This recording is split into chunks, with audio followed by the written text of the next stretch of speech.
ሩትዬና አብርሽዬ እንደዚህ አምሮባቸው ፈክ ብሎ ቀይ ለብሶ ሮማንቲክ ሆነው መጥተዋል ማለት ነው። እንግዲህ ሩትዬ ወደ ቤቷ ተመልሳለች። ሰላም ወርዷል፣ እርቅ ወርዷል።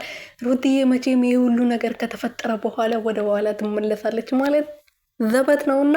ሰላም ቤተሰብ እንዴት ናችሁልኝ? እኔ ያለው ፈጣሪ የተመሰገነ ይሁን። በያላችሁበት ሰላማችሁ ብዝት ትርፍርፍ ይበልልኝ። እኔ ውድና ወርቅ የሆናችሁ ቤተሰቦች ሩትዬና አብርሽዬ ተታርቆ እንደዚህ አምሮባቸው ቀይ በቀይ ለብሶ ማች ለብሶ እንግዲህ ሮማንቲክ ሆኖ መጥተዋል ማለት ነው። ትላንት የሚገርም ቪዲዮ ተለቆ ነበረ። ሩትዬ ልጇን በሰላም ይዛ ወደ ቤቷ ተመልሳለች።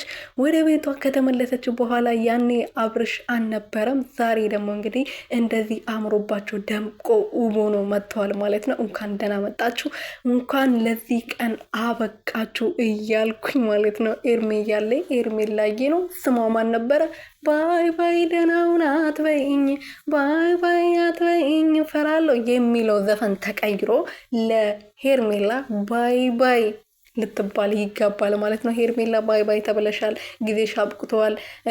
ጊዜሽ አልፎበታል። በቃ ነበርሽ ለጊዜው፣ አሁን አልፏል። በቃ ያንቺ ጊዜ ማለት ነው አልቋል፣ አብቅተዋል። እና ለማንኛውም ሄርሜላ ላይ መልካም የማዘንና የማልቀስ ጊዜ ይሆንልሽ። ሩትና አብርሽ ደግሞ መልካም የፍቅር ጊዜ፣ መልካም የትዳር ጊዜ፣ መልካም ልጃችሁን በደስታ የምታሳድጉበት ጊዜ ይሆንላችሁ ብዬ እየተመኘውላችሁ ማለት ነው። እኔ ምን ላውራ ግን፣ እኔ ደስታ ብዛት ምን እንደማውራ ራስ ጠፍቶብኛል የምር ማለት ነው።